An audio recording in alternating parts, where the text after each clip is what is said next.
Hello everyone, स्वागत है आप सबका एक नए वीडियो में। इस वीडियो में हम वर्ग 10 के जीव विज्ञान का जो दूसरा चैप्टर है जिसका नाम श्वसन है उसके वस्तुनिष्ठ प्रश्नों को देखेंगे। इससे पहली वाली वीडियो में हमने पाठ 1 के सभी वस्तुनिष्ठ प्रश्नों को सॉल्व करने का प्रयास किया है। क्वेश्चन नंबर 1 कह रहा है कि कोशिकीय ईंधन किसे कहते हैं। तो आप याद रखेंगे कोशिकीय ईंधन ग्लूकोज को कहते हैं और ग्लूकोज का अणु सूत्र क्या है तो C6H12O6। एटीपी का पूरा नाम क्या है तो एटीपी का पूरा नाम है एडिनोसिन ट्राइफॉस्फेट। और याद रखेंगे कि श्वसन की क्रिया में जो ऊर्जा उत्पन्न होती है वो एटीपी के रूप में ही संचित रहती है, जिसका उपयोग बाद में किया जा सकता है शरीर की कोशिकाओं के द्वारा। ऑक्सीश्वसन का प्रथम चरण डॉट डॉट में होता है। याद रखेंगे कि ऑक्सीश्वसन किसे कहते हैं तो जब श्वसन की क्रिया ऑक्सीजन की उपस्थिति में हो तो उसे ऑक्सीश्वसन कहते हैं और यह क्रिया 2 चरणों में पूरी होती है। पहला चरण जो है वो कोशिका द्रव में पूरा होता है और इसका जो दूसरा चरण है वो माइटोकॉन्ड्रिया में पूरा होता है।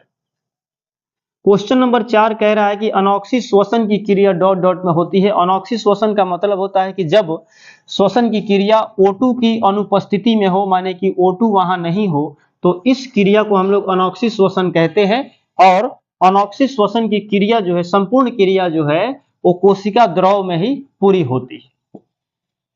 किण्वन प्रक्रिया में डॉट डॉट एल्कोहल का निर्माण होता है तो एल्कोहल का नाम है C2H5OH। अगर नाम पूछा जाए तो इसको हम लोग कहेंगे एथिल एल्कोहल या एथिल एल्कोहल, और इसका IUPAC नाम पूछा जाए तो आप बताएंगे एथेनॉल।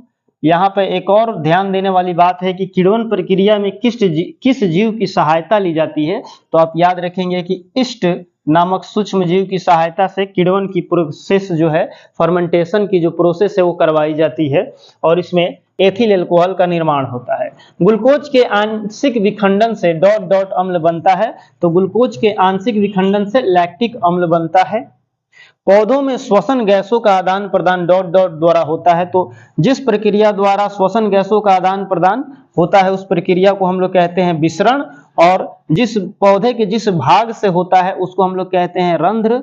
और रंध्र कहाँ पाए जाते हैं तो पत्तियों में। पौधे श्वसन की क्रिया में क्या करते हैं तो CO2 लेते हैं यानी कि ग्रहण करते हैं और O2 मुक्त करते हैं यानी कि छोड़ते हैं। क्वेश्चन नंबर 8 कह रहा है कि मछली में श्वसन डॉट डॉट के द्वारा होती है तो आप याद रखेंगे कि मछली में श्वसन जो है गिल्स यानी गलफड़ा के द्वारा होती है। क्वेश्चन नंबर 9 है मनुष्य में पसलियों की संख्या होती है तो मनुष्य में पसलियों यानी रिब्स की जो संख्या है 12 जोड़ी है यानी कि 24 होती है। वयस्क मनुष्य में श्वसन दर होती है तो 16 से 20 बार प्रति मिनट यानी कि 1 मिनट में 16 से 20 बार जब नॉर्मल इंसान हो तो ये श्वसन दर है।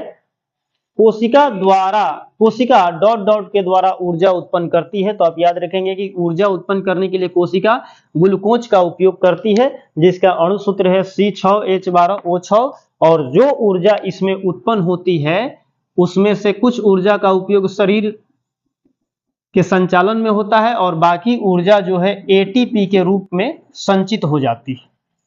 श्वसन में खाद्य पदार्थों का डॉट डॉट होता है तो आप याद रखेंगे कि श्वसन में खाद्य पदार्थों का विघटन होता है। कोशिका का ऊर्जा गृह किसे कहते हैं क्वेश्चन नंबर 13 है, कहता है तो याद रखेंगे कि माइटोकॉन्ड्रिया को कोशिका का ऊर्जा गृह यानी कि पावर हाउस कहा जाता है क्योंकि अतिरिक्त ऊर्जा जो है माइटोकॉन्ड्रिया में ही संचित होती है। निश्वास द्वारा छोड़ी गई हवा में क्या होती है तो आप याद रखेंगे कि निश्वास द्वारा छोड़ी गई हवा में मुख्यतः CO2 अर्थात कार्बन डाइऑक्साइड होती है। ये रहे पाठ 2 के सभी वस्तुनिष्ठ प्रश्न। इसके आगे वाली वीडियो में हम किसी दूसरे विषय के वस्तुनिष्ठ प्रश्नों पर चर्चा करेंगे।